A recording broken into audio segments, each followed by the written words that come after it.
वर्ष 2020 हम सब लोगों के लिए एक अवसाद के रूप में आया। सभी लोग परेशान रहे। एक नई आपदा आई जिसने हर व्यक्ति के जीवन में बहुत कुछ बदल दिया। आमूल चूल परिवर्तन उसको कह सकते हैं। सोचने का ढंग, रहने का ढंग, खाने का ढंग। इस तरीके से ये वर्ष अनेक मामलों में हर व्यक्ति चाहेगा कि ये कभी ना आए।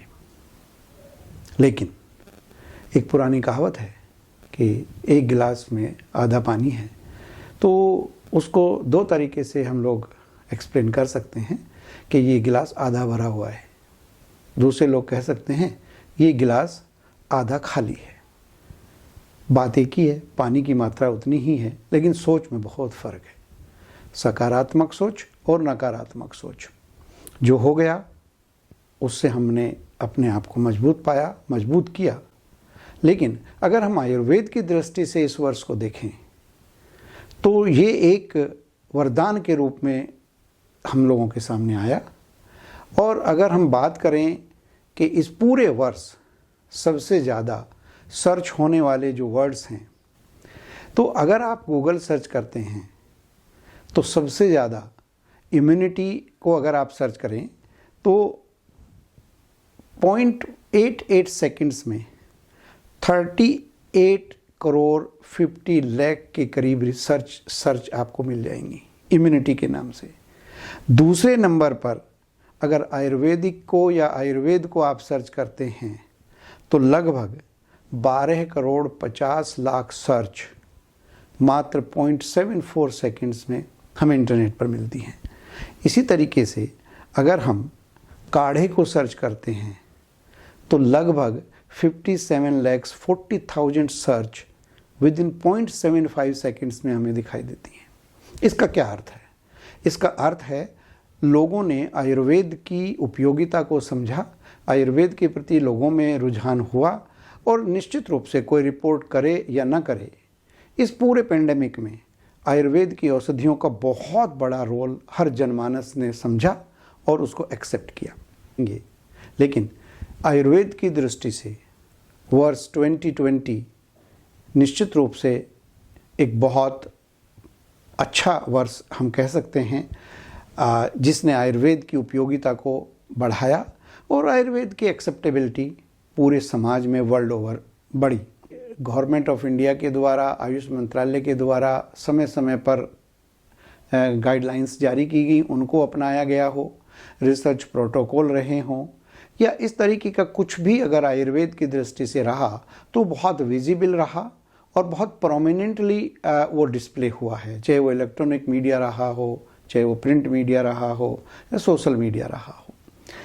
तो आज हम 2020 में आयुर्वेद की दृष्टि से ये वर्ष कैसा रहा, ये चर्चा करेंगे। हम अगर भारतवर्ष की चर्चा करें तो भारत जितना बड़ा विशाल देश है, जितनी पॉपुलेशन है, उसके आधार पर ये सर्वविदित है कि हमारे यहाँ मोर्टेलिटी रेट बहुत कम रहा, इसमें कोई संदेह नहीं है। और कोविड स्प्रेडिंग भी अन्य राज्यों के, अन्य देशों के मुकाबले में हमारे यहाँ काफ़ी कंट्रोल रहा। इसके पीछे अगर हम अपनी इम्यूनिटी को ही माने, जैसा कि साइंटिस्ट भी मानते हैं कि immunity is one of the और द ओनली कॉज जो आपको बचा रहा है इस बीमारी से लड़ने में। तो देखिए, आरंभ में ही जैसे ही कोविड महामारी का स्प्रेडिंग स्टार्ट हुआ इंडिया में, तो भारत सरकार के आयुष मंत्रालय ने सबसे पहले पहल करते हुए इम्यूनिटी बूस्टिंग एक ड्राइव चलाया, आयुष फॉर इम्यूनिटी, और जिसमें गिलोय, तुलसी, हल्दी, सौंठ, इनके प्रयोग को साथ के साथ में हम नश्य या प्रतिमर्श नश्य के रूप में अणु तेल के प्रयोग को भारत सरकार ने बड़े प्रोमिनेंटली प्रचारित प्रसारित किया। लोगों ने उसको हाथों हाथ लिया और उसके बड़े सकारात्मक रिजल्ट निकले। मोदी जी ने भी विभिन्न अवसरों पर उनके द्वारा दिए गए देश के नाम वीडियो संदेशों में या मन की बात में या जब भी उनको अवसर मिला, उन्होंने हमेशा आयुर्वेद की इन औषधियों के प्रयोग की प्रशंसा की, अनुशंसा की और लोगों ने बहुत खुले दिल से इसको जाना। इसके अलावा आयुष मंत्रालय के सभी अधिकारियों ने इस पूरे समय में अतुलनीय कार्य किया।